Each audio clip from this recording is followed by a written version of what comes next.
आज आपण 6 महिन्यांपेक्षा जास्त वयाच्या बाळांसाठी लागणारा आहार बनवून घेऊया। त्यामध्ये मखाना घेतलाय, पोहे घेतलेत 1 वाटी आणि 5-6 बदाम घेतलेत। सर्वप्रथम आपण गॅस सुरू करून घेऊयात आणि त्यावर कढई ठेवायची। तर गॅस ठेवलेला आहे,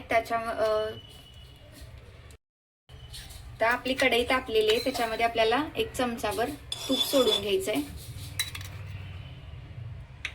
तूप छानसं वितळल्यानंतर त्यात आपल्याला हे मखाणे भाजून घ्यायचे आहेत।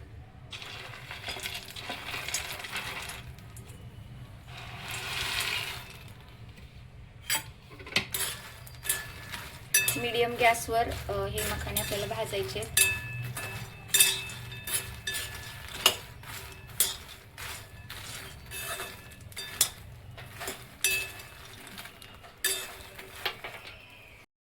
आता हे मखाणे आपले 2 मिनिटं छान भाजलेले आहेत, ते आपण एका प्लेटमध्ये काढून घेऊयात।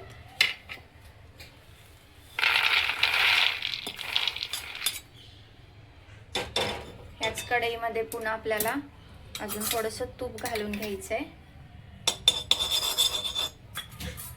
आणि हे पोहे भाजून घ्यायचे आहेत।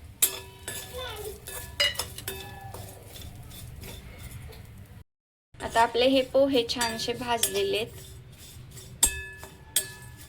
मंद आचेवरच भाजायचे आहेत, नाहीतर करपू शकतात। हे पण आपण काढून घेऊया एका प्लेटमध्ये।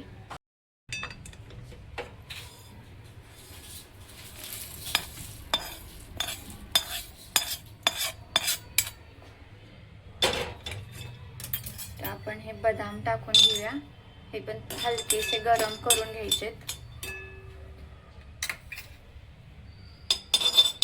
तुपामध्ये आणि गॅस बंद करून घ्यायचा। आता हे भाजलेलं मखाना, बदाम आणि पोहे आपल्याला एका मिक्सरच्या भांड्यामध्ये काढून घ्यायचे।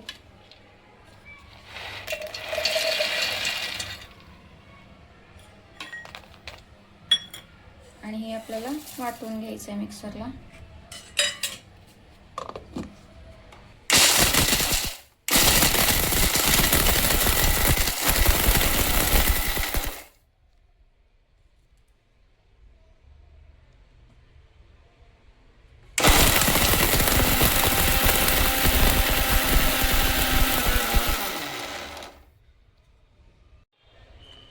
तर आपली हे सर्व मिश्रण छानसं बारीक झालेलं आहे, ते आपण चाळून घेऊयात। हे सर्व मिश्रण आपण एका ताटामध्ये चाळणीत काढून घेऊया आणि ताटामध्ये चाळून घेऊयात।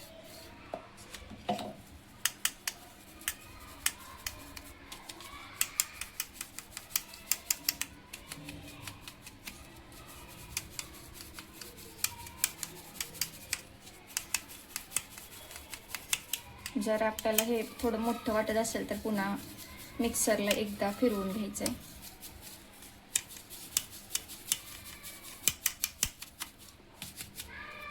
हे थोडंसं मोठं राहिलेलं जे पीठ आहे ते पुन्हा आपण मिक्सरच्या भांड्यातून काढून घेणार आहे फिरवून।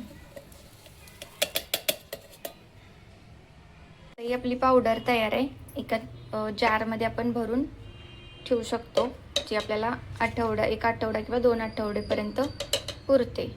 आणि जेव्हा आपल्याला हे खायला बनवून द्यायचं असतं तेव्हा हे दुधात मिक्स करून किंवा थोडंसं पाणी घालून बाळाला पण देऊ शकतो।